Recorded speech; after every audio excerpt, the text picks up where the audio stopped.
Continuamos con su programa Rumbo Político. Soy el periodista Martín H. Fiorani. Estamos en vivo y en directo y estamos llegando con todos nuestros abonados que nos ven en Ancón, Caraballo, Cieneguilla, Comas, El Agustino, Independencia, La Molina, Los Olivos, Lurín, Pachacamac, Ventanilla, Mi Perú y los siguientes distritos como Pupusana, Puente Piedra, Punta Negra, Punta Hermosa, Rímac, San Juan de Lurigancho, San Martín de Porres, Santa Rosa, San Bartolo y a nivel nacional en las ciudades de Casma, Chepén, Guadalupe y la hermosa ciudad de Chiclayo. Estamos también interconectados con la multiplataforma de VES Radio, 101.7 FM a nivel nacional, VES Televisión, Canal 3, fanpage, Facebook y la página web a nivel internacional.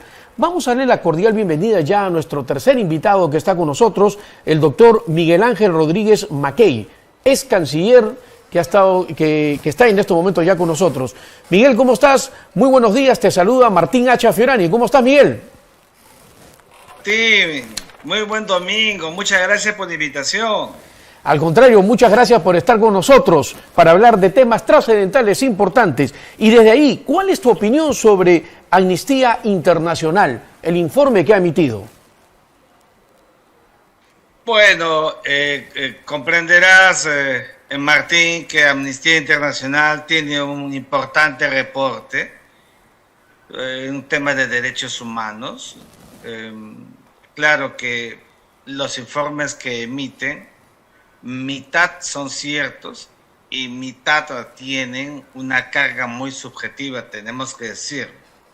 Claro, cuando se trata de derechos humanos, sí tenemos que preocuparnos, porque los derechos humanos tienen un impacto muy grande en la sociedad, en el Estado, y más todavía con una coyuntura como la peruana, con lo que ha pasado, los 60 muertos en los últimos 2 meses, etcétera, que debe merecer la mayor de las atenciones, la mayor de las investigaciones de manera personalizada, de manera individualizada, porque así es como debemos mirar seriamente el derecho penal, los actos que son objeto de punibilidad, etcétera. Pero también es importante decir que Amnistía Internacional, cuando ha tocado otros temas de derechos humanos en el pasado, acuérdate conmigo, Martín, por favor,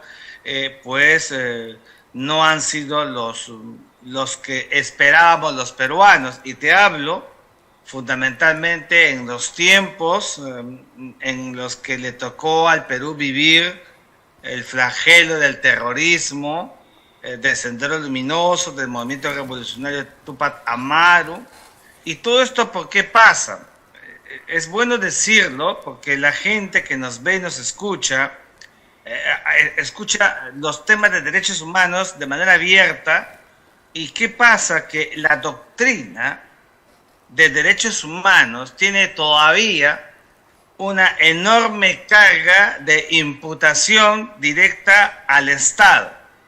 Es decir, el que viola derechos humanos, por esta carga en la doctrina que todavía prevalece, es solamente el Estado.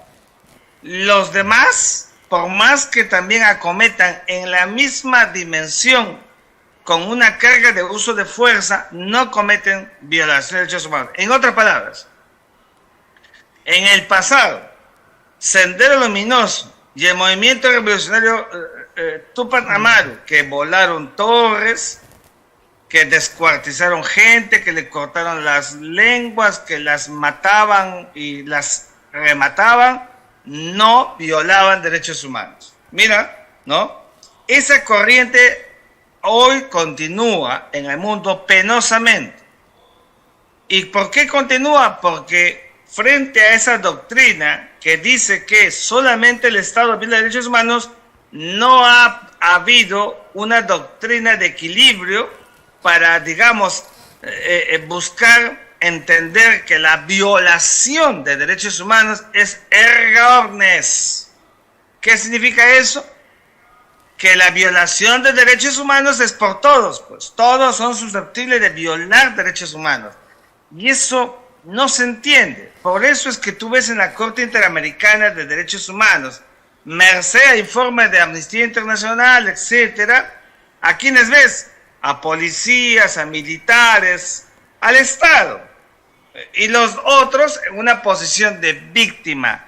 ¿Ha sido así o no? A través de la historia de la participación de Amnistía Internacional, por hablar de ella en el fragor de tu pregunta. Efectivamente, lo que tú dices, Miguel, es cierto totalmente, ¿no? Entonces, tanto se habla de los derechos humanos, se habla y siempre, ¿no?, hay muchas ONG que están detrás de esto para poder coger los derechos humanos, ¿no?, para poder sacar provecho de algunas cosas, pero también hay algo que es y que preocupa bastante en estos momentos, es lo que ha pasado el día de ayer. Es terrible. En Juli, realmente en Puno, lo que sucede, quemaron la comisaría, inmediatamente las instalaciones del Poder Judicial.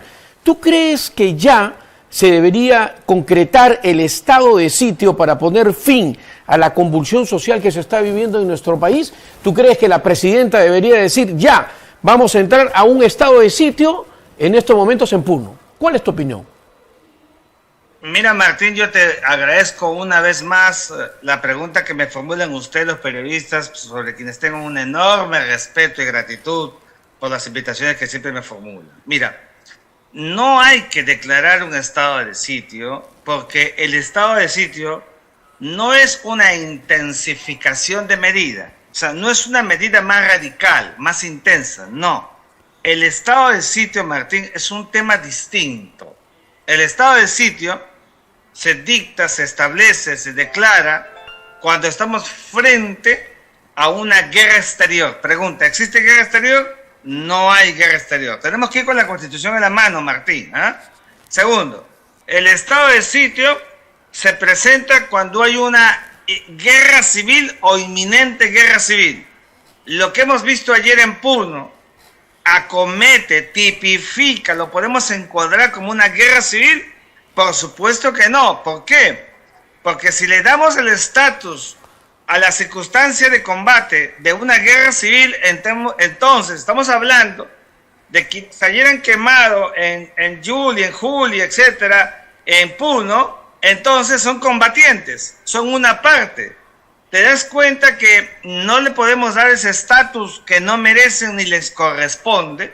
Entonces, no hablemos, a mi juicio, una vez más, lo digo de manera más respetuosa, en el sistema de las convencional nacional de guerra civil, ni mucho menos de declarar un estado de sitio. ¿A dónde tenemos que acometer? Al mismo estado de emergencia, solamente que efectuando un cambio de verdad y profundo. ¿En qué sentido, Martín?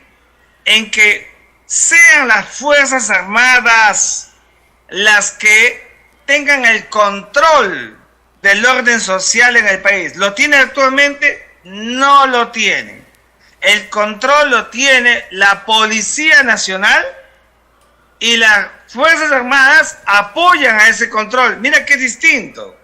Yo estoy pidiendo hace buen tiempo que sea al revés y que sea conforme al espíritu de la Constitución, que dice que, Martín, durante un régimen de excepción, o sea, estado de emergencia o estado de sitio, en este caso estado de emergencia, ¿no es cierto?, las Fuerzas Armadas asumen el control del país y la policía coadyuva. Y aquí es al revés. Yo no sé por qué, por miedo, por estos temores de que puedan seguir llegando imputaciones a las autoridades. Por favor, cuando se gobierna, hay que asumir el rol que corresponde con pantalones, como corresponde, Martín. Entonces tiene que declararse que ese estado de emergencia ya debe estar en manos del control de las Fuerzas Armadas y la policía coadyuve, y no como hasta ahora, para realmente encontrar una salida al respeto de la convivencia social, porque se pierde respeto a la autoridad policíaca, a la autoridad del serenazgo, y también, por supuesto, se pierde respeto a las demás autoridades. Cuidado, lo que no puede perderse en el país, Martín, es el orden social. ¿Y cómo se pervive el orden social? Con el control que lo ejerce de manera coactiva las Fuerzas Armadas y la Policía Nacional. Efectivamente, Miguel, un orden que se tiene que dar hoy en día en nuestro país también. Pero también existe un cargamontón que hablan muchos de varios presidentes, es contra el Perú. Hay pero prácticamente es un cargamontón que se ha ido de varios presidentes contra el Perú. ¿Cuáles son los intereses que se está jugando detrás de estos presidentes hoy en día? ¿Cuál es su afán de hacer este cargamontón? ¿Y por qué hemos tenido una Cancillería muy tibia, muy lenta? Si hubieras estado tú como canciller, ¿qué acciones hubieras tomado? Porque la Cancillería anterior ha demorado bastante tiempo en responder en este cargamontón que se sigue habiendo de varios presidentes. Mira, Martín, está claro que hay un bullying internacional, subregional, regional, hay un bullying contra la presidenta Boluarte. Y esta estratagema internacional lo que busca es que ella caiga. Es que se produzca la defenestración de la presidenta de la República, que lo es por la Constitución política y por una sucesión establecida en la Carta Magna. Y prima facie, no deberíamos jamás permitir que las presiones políticas al más alto nivel internacional terminen haciendo la agenda interna del país.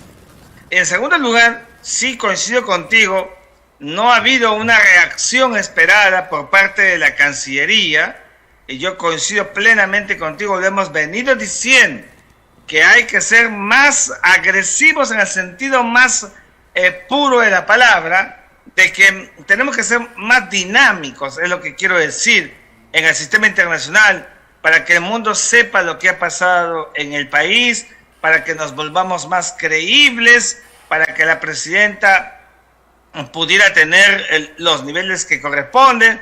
Se ha creado internamente la idea de que la presidenta no puede salir del país, está anclada, te imaginas, gravísimo error, como que si nosotros, los seres humanos, la sociedad, fuéramos esclavos de las leyes. Las leyes tienen que adecuarse a la realidad. Si la presidenta es la única que queda en el formato de lo que era una plancha presidencial, y si la Constitución dice que en un eventual proceso de sucesión asume el presidente del Congreso, ¿cómo se llama eso para los hombres del derecho? Se llama interpretación extensiva por espíritu de la ley. Entonces, el presidente del Congreso se queda y ella sale para poder decirle al mundo lo que está pasando en el país, para tener un encuentro con sus pares internacionales. Pero no se hace eso porque seguimos esclavos de la ley y se dice, no, es que la Constitución no lo permite. Bueno, hay un Congreso que sí puede aprobarlo de manera rápida, pero no se hace, pues, y entonces no hay reacción y vivimos anquilosados, positivizados, como si en verdad no tuviéramos más libretos que los que están a nuestro alcance. La Cancillería peruana debería ser mucho más rápida y efectiva, claro, en su vaso comunicante, tener más presencia internacional. ¿Dónde están los nombramientos de los embajadores en misión especial que en algún momento pedimos? Nada. ¿Dónde está la Comisión Consultiva de Relaciones Internacionales que pedimos que se instale para que coadyuve a promover, digamos, un empoderamiento de la canciller? Nada. Es decir, yo no sé, actúan aquí por, digamos, procesos de retos políticos internos y no están mirando el interés nacional, que es lo más importante para el país. Efectivamente, Miguel, lo que tú dices es totalmente, y comparto contigo, ¿no? Una Cancillería que está muy fría, ¿no? Entonces, y lógicamente así, cualquiera pues comienza a atacar y a golpear al Perú, y hay un bullying, como tú lo has dicho, realmente contra el Perú, totalmente, que esto nos debilita a nivel internacional en las negociaciones también que tenemos. Para ir finalizando un poco, yo quisiera preguntarte, bajo tu óptica realmente, que tú ves como un analista también político, como es canciller de la República, dime, la presidenta Dina Boluarte, terminando su gestión, ¿termina presa? termina extraditada realmente por el gobierno americano por los temas de lesa humanidad, más de 60 muertos. ¿Cuál es tu opinión? No. Yo, fíjate, lo diré por ella y por todos los presidentes que hemos tenido. Tenemos que ser, digamos, muy nacionales, institucionales.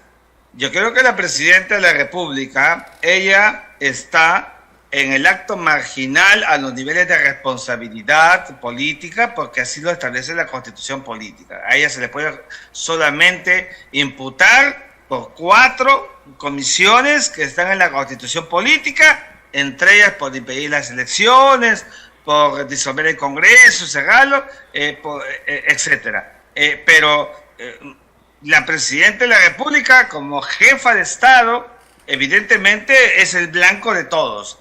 Pero no deberíamos crear la idea, yo sé que tú no, pero no deberíamos crear esa idea de que todo aquel que es presidente pasa algo, inmediatamente debe terminar entre rejas. Valoremos y démosle el nivel que corresponde a la institución presidencial, Martín, que es lo que tenemos que hacer lo más serio. Y en aquellos casos donde sí hay evidentemente compromiso punitivo, pues tendrá que responder. En lo que a ella respecta, no creo que va a terminar en la cárcel porque es gobernante, sino que hay evidentemente una acusación contra ella, una denuncia, contra ella por delito de lesa humanidad, y ya lo he dicho, ella, el señor Otárola y los otros ministros comprometidos, etcétera, vas a ver tú que van a tener que responder por este caso de los 60 muertos ante la justicia con su bastón en la mano, hasta cuando lleguen a la etapa más longeva de sus vidas, que todos queremos que sea así con todos. ¿Por qué? Porque se ideologiza, porque se subjetiviza y porque se daña el concepto exacto de los derechos humanos. Por eso a la ONU, por su alto comisionado de las Naciones Unidas, y a la Comisión Interamericana de Derechos Humanos de la OEA, las dos, la planetaria y la panamericana, últimamente, y digo últimamente, en los últimos años, tienen una enorme carga de subjetividad, ¿no es cierto?, que solamente ven a los victimarios en el Estado. No son capaces de ver en el aparato del Estado a los militares, a los policías, nunca los ven como víctimas, solamente como victimarios. Por eso te decía al comienzo que hay una desnaturalización del concepto de derechos humanos. Y yo puedo acabar con esto. Por eso insisto que en las Fuerzas Armadas, en las 3, incluso en la policía, que tienen una oficina de asuntos jurídicos, que más parece una oficina de asuntos legales, de papeles, parece más bien el Poder Judicial en miniatura, pequeño, debería tirarse todo eso a un costado, dejarlo a un costado y hacer prevalecer la creación de doctrina, de materiales, de escritura, de libros, de producción, para equiparar el concepto de lo que realmente es derechos humanos y la violación de los derechos humanos, que es erga omnes de todos. Por esa razón es que incluso la Comisión de la Verdad y Reconciliación del pasado, viste en ese informe que emitieron, que yo siempre llamo la Comisión de la No Reconciliación, ¿no? Todo el cargamontón de la violación de derechos humanos la tenía las Fuerzas Armadas. ¿Y qué hacía Sendero Luminoso? Bueno, cometió actos terroristas. Pero no decían que Sendero era un grupo terrorista. Te das cuenta de esas ambivalencias y esas contradicciones. Nos falta trabajar la profundidad de la doctrina en este tema en nuestro país, Martín. Efectivamente, esa doctrina que tenemos que comenzar. Hoy día hemos hecho cátedra realmente aquí en nuestro programa y el tiempo nos ganó también. Miguel Ángel, muchísimas gracias por haber estado con nosotros. Que tengas un excelente domingo en unión de toda la familia. Muchas bendiciones y gracias por habernos acompañado. Gracias. Martín, muy amable, buenas tardes, buenos días todavía. Ok, perfecto, gracias. Bueno, tenemos que ir finalizando ya nuestro programa, nos estamos ya yendo del programa, pero antes quiero hacer una pequeña acotación. Efectivamente, Defensa Civil es una institución muy importante, ¿no? Ahora se llama Gestión de Riesgos del Desastre, pero es lo mismo, es Defensa Civil. Yo desde aquí quiero invocar, pedirle por favor, les pido, les imploro por favor a todos los alcaldes, por favor, no solamente de Lima, de todo el territorio nacional, comiencen a trabajar en temas de prevención. Se nos viene ya el niño costero, se nos viene con fuerza, ya está el niño costero aquí, ya está. Vamos a esperar que lleguen las lluvias, los desbordes naturales para recién comenzar a actuar. Imagínense lo que pasó en el año 2017 en Carapongo. Se destrozó totalmente toda una vía, llegó hasta San Juan del Urigancho, posteriormente a Jicamarca. Estamos hablando de que se va a hacer golpeado realmente Chosica, Rímac, varios distritos. Y si no tenemos un plan de contingencia, vamos a esperar que lleguen las lluvias, vamos a esperar que pase todo esto. El niño costero viene con fuerza, y viene con una fuerza total que en el año 2017 prácticamente nos agarró desprevenido. Y este año, el 2023, nos va a volver a agarrar desprevenido. Hagan algo, porque ya no se puede hacer nada. Hay que hacer prevención. Ya les vuelvo a repetir, la mejor cultura de la prevención es la capacitación, ¿no? ¿Cuántos están yendo a capacitar hoy día a los sectores populares? En cualquier momento llega el terremoto también. Tenemos un silencio sísmico más de 200 años. Nadie quiere hablar estos temas, ¿no? Todo el mundo dice, sí, va a llegar el terremoto, no se preocupen. Eso es mentira, totalmente. No está preparado el país para poder afrontar un terremoto de grado 8 o grado 9, que es una catástrofe. Entonces, es ahora donde tenemos que aprovechar estos minutos, estos tiempos, de organizar al pueblo. Hay que ir, señores alcaldes, ensúciese los zapatos, vaya usted a los asentamientos humanos, sectores populares, la gente más golpeada que va a ser cuando llegue el terremoto. Háganlo, por el amor de Dios. Y todos los que están dentro del voluntariado de defensa civil o pertenecen a instituciones del Cuerpo de Bomberos, la Cruz Roja, al voluntariado de defensa civil, por favor, ustedes tienen conocimiento, salgan a las calles a ayudar, a hacer una capacitación. Bueno, vamos a hablar el próximo domingo sobre temas también de prevención, porque la mejor cultura de la prevención es la capacitación en temas de defensa civil. Esta semana, la próxima semana, voy a ir a los asentamientos humanos a capacitar gratuitamente, como siempre lo hago, voluntariamente. Bueno, tenemos que ir, nos ganó ya el tiempo. Quiero agradecer a todo el equipo de producción que ha estado con nosotros, especialmente a nuestro gerente general, el señor Demóstenes Terrones, a nuestra gerente administrativa, la señora Mabela Quispe, al señor Aquiles Guerrero, nuestro productor general de nuestro programa, y por supuesto a Oscar Román, también a Henry, a José, que de una u otra manera siempre están con nosotros. Todo un equipo de producción para nuestro programa Rumbo Político, que lo hacemos con mucho cariño todos los domingos a partir del horario estelar de las 11 de la mañana. No cambie de canal, quédese usted con Bets Televisión, que tiene una programación totalmente divertida. Antes de irme, por favor, no se olviden nuestros amigos abonados que usted, estando al día en sus pagos, realmente va a poder participar de toda nuestra programación, de todos los programas también que tenemos aquí. Hay que estar al día durante el mes de marzo para seguir disfrutando de nuestra programación y, lógicamente, de participar de todos los regalos que tenemos aquí en Best Televisión. Martín H. Fiorani le dice gracias y no se olviden, la mejor cultura de la prevención es la capacitación,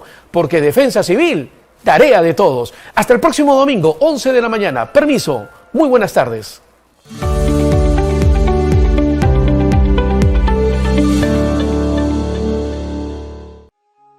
Estimado cliente, recuerde que los únicos bancos autorizados para realizar sus pagos son los siguientes: BCP, con el código 18190. BBVA, con el código 4160. O vía banca por internet, como entidad BES Cable Perú SAC. BES Cable, para todos. En BES Cable, el fútbol es para todos. Disfruta de Liga 1 y Liga 1 Max ahora en tu programación. Afíliate llamando al 640-9380 y vive la emoción de un campeonato espectacular. BES Cable, para todos.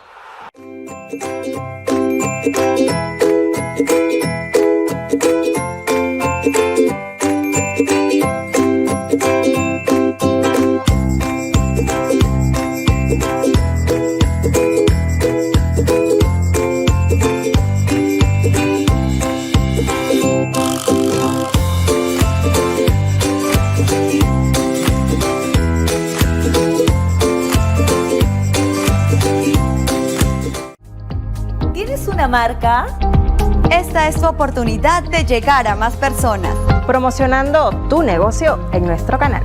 Anuncia aquí y haz que tu empresa tenga un mayor alcance. En Best TV tenemos los mejores precios. Comunícate con nosotros a través de contacto@bestproducciones.com.pe, al celular 924-492-967 o vía Instagram y Facebook como Best Producciones. Best TV, tu canal.